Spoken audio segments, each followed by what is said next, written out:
D-Day is recognized at Rick's Cafe in Starkville. I'll have your full monologue coming up. On the diamond, the Mississippi State Bulldogs sought their first conference series win. Could returning home give them the edge? Coming up on Take 30 News, find out how the Templeton Center keeps our athletes focused on school and staying on the playing field.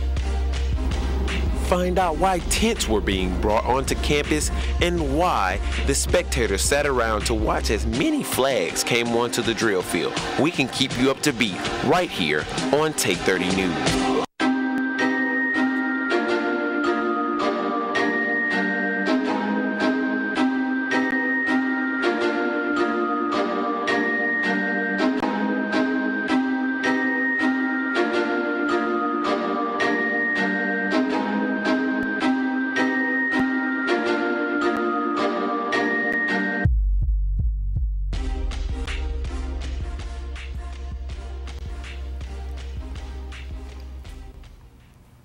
Welcome to Take 30 News. I'm Meredith Garvin. The drill field was filled with international food and fun, and MSU has a new Miss Maroon and White. Also, the Diamond Dogs played a weekend SEC series at Dudy Noble. Eric Evans will have the recap of how they did.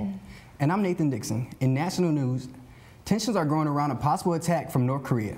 We have the latest. But first, our top story. Winter Resident Hall on campus now has a new name.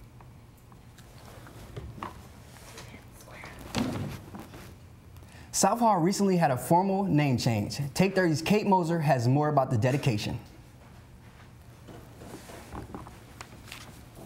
Last week on the campus of Mississippi State, a residence hall was formally dedicated to Mary Lynn Mosley and Dr. Niles R. Mosley. The ceremony included 3 guest speakers and a ribbon-cutting ceremony. Among the speakers included President of Mississippi State University, Dr. Mark Keenum. Well, the building naming here for Mary Lynn and Niles R. Mosley is our way to show our gratitude to them for their generosity in supporting our MSU Promise program. The Promise program is used to help incoming freshmen and transfer college students with a good grade point average that do not have the financial support necessary to attend college. MSU's newly elected Student Association president gave us his thoughts about the Promise program. I think it definitely brings a whole new aspect to our campus where some students that may have, in quotes, been left behind or not been able to be here brings a whole new side of viewpoints, a whole new side of opinions that are really wonderful for our campus. So it's great. Dr. Mosley is an alumnus who graduated in 1962 with a degree in aerospace engineering. The Mosleys have made numerous donations to MSU. The Mosleys were very excited about the renaming of South Hall. We're so proud and so honored. It's just been a privilege to be able to do it and to see such a magnificent structure. Fantastic. For Take 30 News, I'm Kate Moser. The former South Hall opened in fall 2010 and houses 350 students on the south side of campus. And one of Mississippi State's pageants was held recently with a new face to represent the university. The annual Maroon and White pageant took place at Lee Hall Bettersworth Auditorium on April 4th. Former 2010 Miss Mississippi Sarah Beth James emceed the event with Tyler Camp. 31 contestants participated in the event, and eventually contestant number 1, Meredith Thomas, was crowned winner. Thomas is a freshman from Kosciuszko and is studying biological sciences.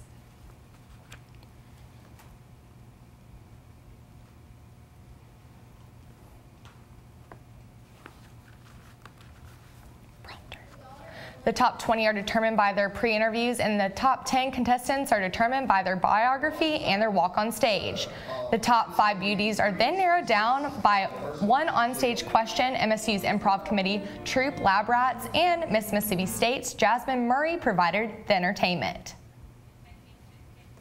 Moving on to some international news. Bird flu is back and spreading through the cities in China. On Saturday, April 6th, it was reported that 6 people died due to the unusual strain of bird flu. There were 4 deaths in Shanghai and 2 in Zhejiang.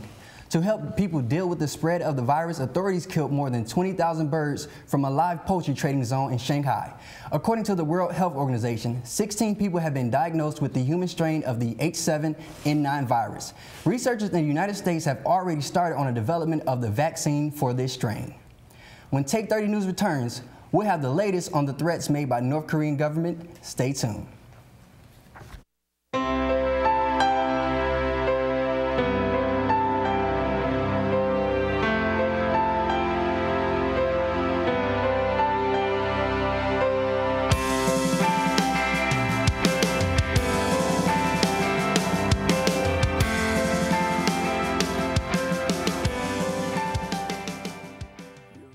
Who would you leave behind?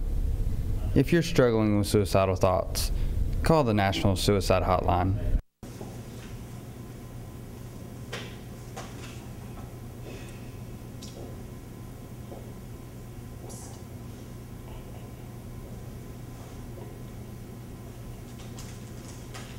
In high school, you got away with it. But now, at Mississippi State,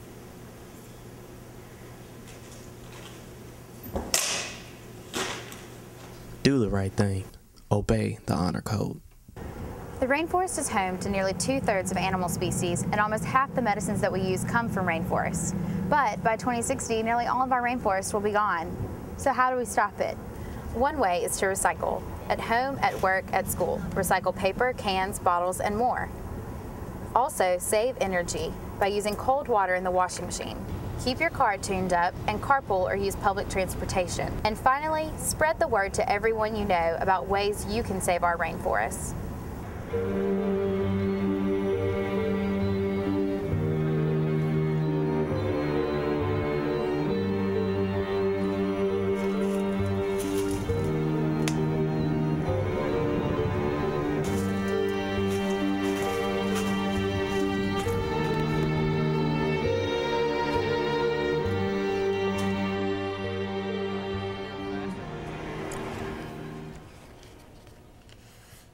Welcome back to Take 30 News. The candidates for Starkville's Board of Aldermen have been finalized. Ward 1 Alderman Ben Carver and incoming Ward 5 Alderman Scott Maynard locked up their municipal seats after no other challengers entered the race before the qualification deadline. Ward 4 and Ward 5 will also see new representation after Jeremiah Dumas and Richard Corey announced they would not seek re-election. Primaries will be held May 7th with a runoff on May 21st before elections will take place on June 4th. On Sunday, April 7th, Senator John McCain shared his opinion on gun legislation. The debate over gun legislation will most likely be addressed to the Senate floor sometime during the upcoming week. McCain opposes filibustering, a debate over the gun legislation.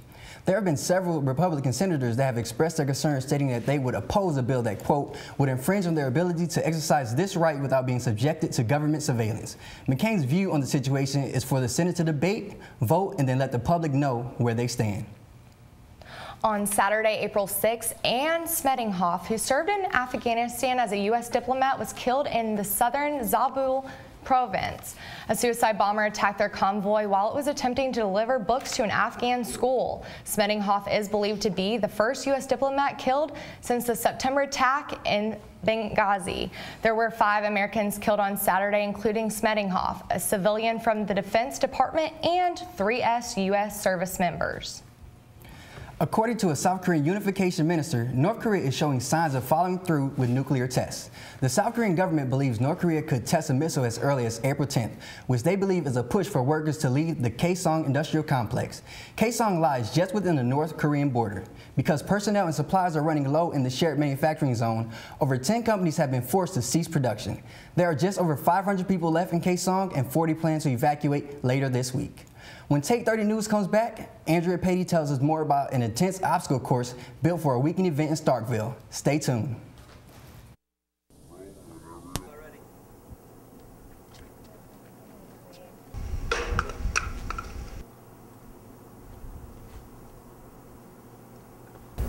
Hi, I'm Caleb Story, and I'm here with you today to tell you about keeping Mississippi State beautiful. Since 1878, Mississippi State has remained a beautiful and clean campus. Do what I do. Do your part to keep this campus classy and clean. Procrastination is the destruction of most, if not all, college students. By the time we reach college, we are all experts at avoiding the inevitable. Avoiding homework to get more leisure time sounds like a good idea until the night before when we have to cram. You can avoid becoming a victim to procrastination by assessing the task at hand, scheduling times to work on it, and eliminating distractions. Don't put off your homework. Do it now.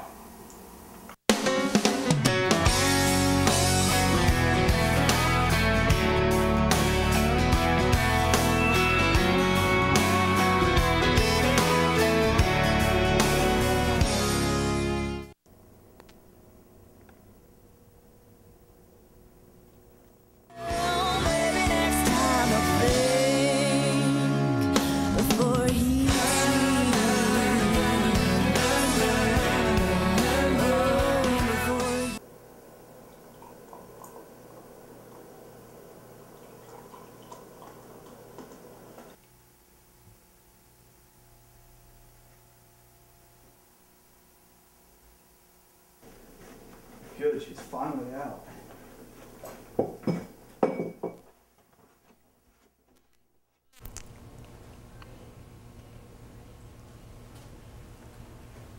Welcome back to Take 30's Local Spotlight. I'm Andrea Patey. Many MSU students and local Starkville residents participated in the Crucible race, which was held over the weekend at the Highland Plantations. The Crucible, an insane obstacle course said to push you physically, mentally to the edge and beyond, was an all-day event. As a sponsor, the experts at OCH Wellness Collection developed a detailed training plan for Crucible participants to prepare for the competition. The plan included strength, cardio, and plyometric training. The course was approximately 4.2 miles long and took participants through the hills, valleys, and other terrain in the Highland Plantation. Some of the obstacles included an ice pit, swamp crawl, and a 25-yard mud crawl under a barbed wire fence. A portion of the proceeds from the Crucible supported the Mississippi State University General Scholarship Fund as well as the Reclaim Project. The Vagina Monologues, an event that brings awareness to many issues surrounding women, was held in Starkville. Rod Leander has the story.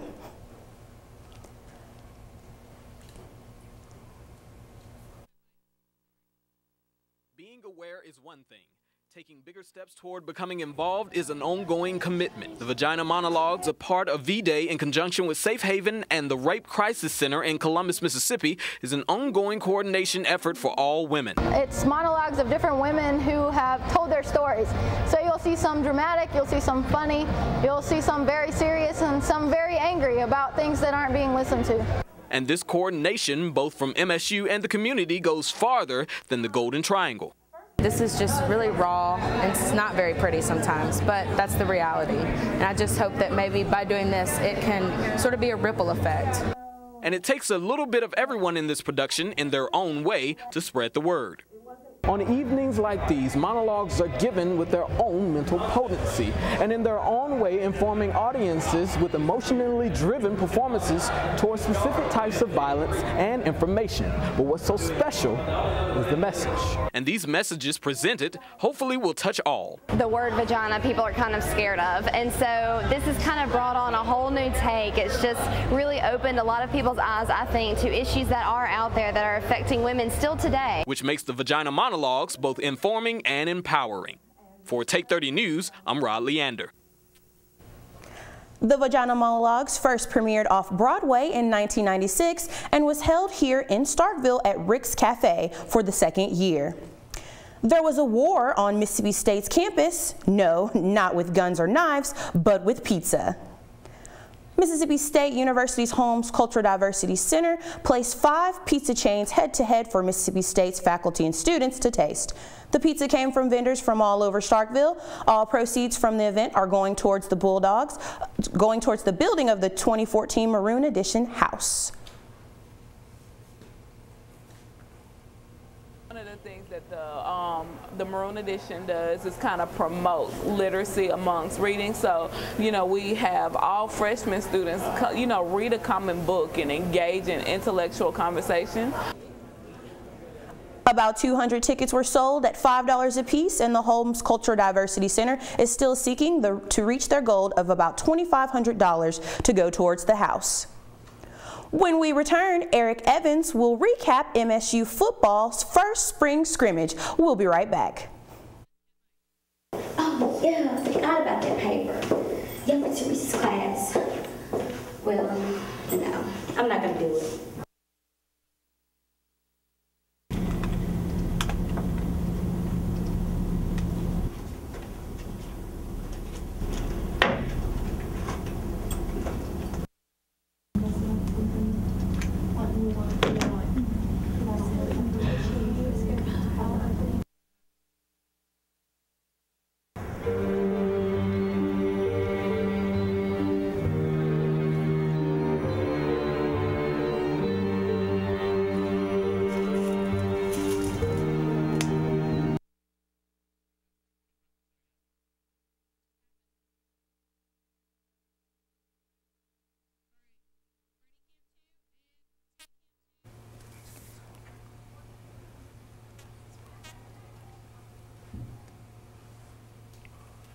Welcome to Take 30 Sports. I'm Eric Evans. The NCAA Men's Basketball Championship has taken shape, and 2 teams are set to play for the national championship. But before they made it, they had to survive the Final Four.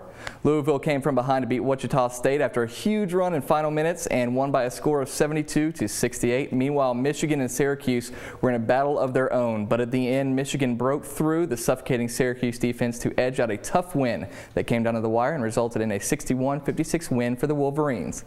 This marks the first championship run for Michigan since the Fab Five lost 2 attempts at the national title in the early 1990s. Louisville returns to the national title game for the first time since 1986 when they won it all. 4-seed Michigan will take on number 1 seed Louisville Monday, April 8th at 8:20 p.m. on CBS.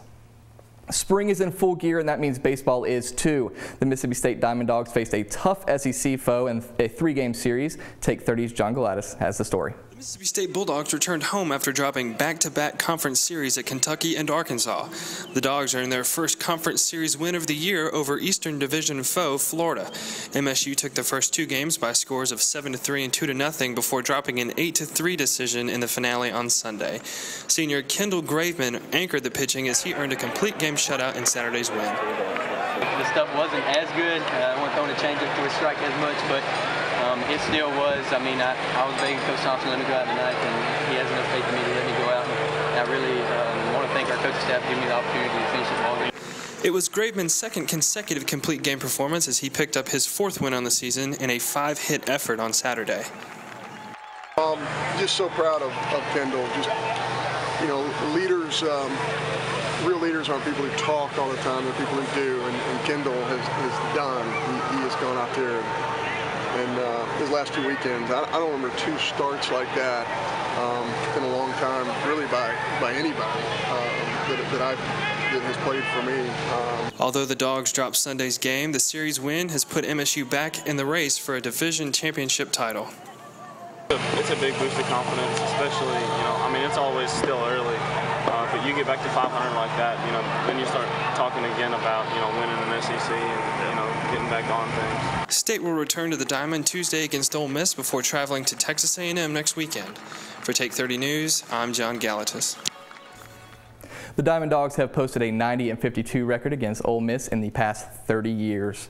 The MSU football team held its first full scrimmage at Davis-Wade Stadium on April 6th. In the scrimmage, the defense won according to the way coaches scored the game, but there was plenty of offensive play as well. Senior quarterback Tyler Russell, who started all of last season, had an impressive showing, completing 28 of 40 passes for 307 yards and 6 touchdowns. In the running game, Josh Robinson had 90 yards on 14 carries, while Ladarius Perkins rushed for 27 yards on 12 carries.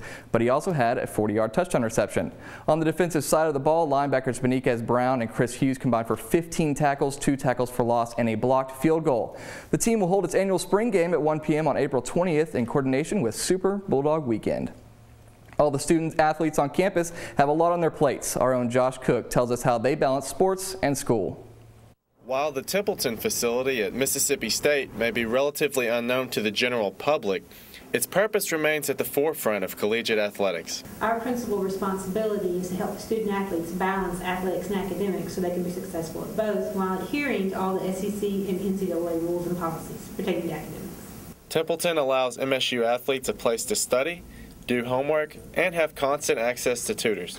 For extremely busy athletes like track and field's Nathan Arnett, this proves to be a very valuable commodity, especially when a sport is in season. Well, I run track for Mississippi State, so right now we're in season, so it's real hard to balance, track and field schedule with school. So that's where the Templeton and tutors come in. At a school the size of Mississippi State University, the effort put in behind the scenes is critical to making sure all parts of athletics run smoothly and affects countless student athletes. In general, we work with roughly 400 student athletes, but we also work with students that don't necessarily compete on the field or the court, but they have other duties within the athletic department, such as media relations students. Even if you have good grades to begin with, utilizing Templeton can only help. It all winds down to that extra help you can get that makes you even better than you already are. It's safe to say without the Templeton facility, athletics wouldn't be the same. But it's all in a day's work for those at Mississippi State. The facility was built in 2008 and is named for Larry Templeton, who served 22 years as the Director of Athletics at MSU. When we come back, find out more about why the drill field was filled with international flags this weekend. We'll be right back. Procrastination is the destruction of most, if not all, college students. By the time we reach college, we are all experts at avoiding the inevitable. Avoiding homework to get more leisure time sounds like a good idea until the night before when we have to cram. You can avoid becoming a victim to procrastination by assessing the task at hand, scheduling times to work on it, and eliminating distractions. Don't put off your homework. Do it now. Some people think they don't have to obey the rules. But when it comes to the rules here at Mississippi State, you better take notice. Don't think you're above the law, or they'll find you. You could find yourself on the outside looking in. Ring responsibly, MSU.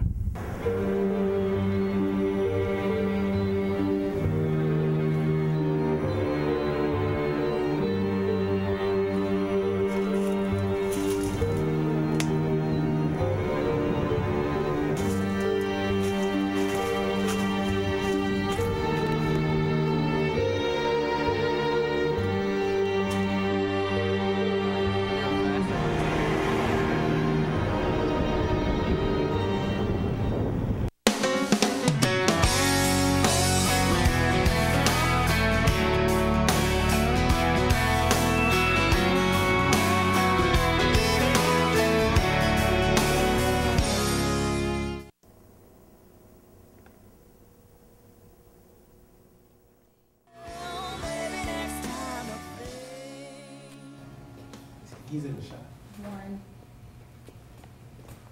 Welcome back. In his term as executive president, Michael Hogan plans to include an out-of-state tuition waiver for summer school students. But until that resolution passes, there are many things that you can do to help finance your education. In Gardner Hall on Mississippi State University's campus, you will find the place where all the federal and state aid is processed and carried through. Counselors and professionals are trained to help anyone with any problems on the process in general.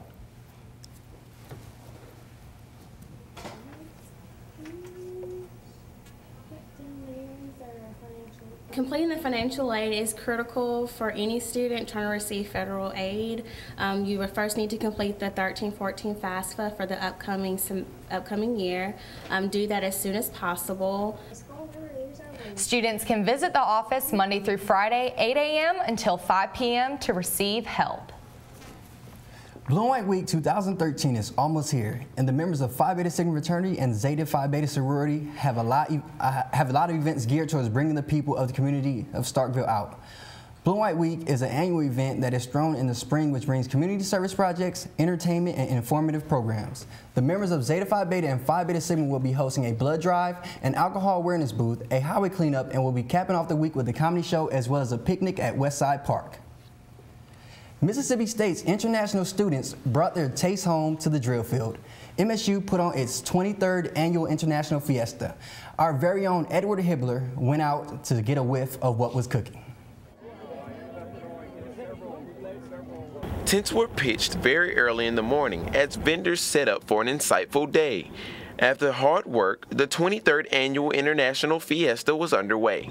The audience got the opportunity to watch as the parade of flags marched in. The flags represented over 75 countries who were at the fiesta. Afterwards, the crowd sought after delectable items to purchase from vendors. They're really proud of their countries. They're really proud of their cultures. And they express it in the food especially, which is the center of most cultures. It's fabulous. Not to forget about the highest honor to receive at the event. Next up was the crowning of the 2013 Junior and Adult Mr. and Miss International Fiesta. So just how does it feel? I feel really sad because I miss my country really bad, and I really like to go back. And I feel proud of me and of my country too. Along with the entertainment, vendors made sure to provide food and ice-cold treats. From vendors such as Sri Lanka, Africa, and Generation 620 Campus Ministry, the crowd had no choice but to stick around.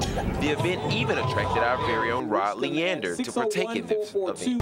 The food, the culture, the sounds, everything that has to do with the International Festival. It's so inviting to see a lot of people come together of different cultures to be involved with one specific culture. The Fiesta brings over 1,000 people and provides the community the opportunity to better understand the different cultures and customs. The opening speaker summed the event up best when he said it is good to know that we have bulldogs from all over the world. With Take 30 News, I'm Ed Field. MSU is home to over 1,000 students and scholars from 75 countries. Students at Mississippi State learned about the way the way wealth is distributed in the U.S. in a tasty way. The Diversity and Social Justice Committee came up with the idea of demonstrating to MSU students the process of wealth distribution in the United States. These individuals that put this event together had a range of foods starting at ramen noodles to Alfredo, then to chicken fettuccine Alfredo. Get top ramen, just like the majority of the country don't have access to the more luxury items, all the way up to the 1%. So one person will get the chicken fettuccine Alfredo. Students who live on campus socialize with fellow peers as well as watched a video detailing exactly how wealth is distributed. That's all the time we have on this edition of Take 30 News. Thank you for joining us this evening. Please visit our Facebook, Twitter, and YouTube accounts, all at Take 30 News. For Meredith Garvin, I'm Nathan Dixon. We already said it. Banter. We don't even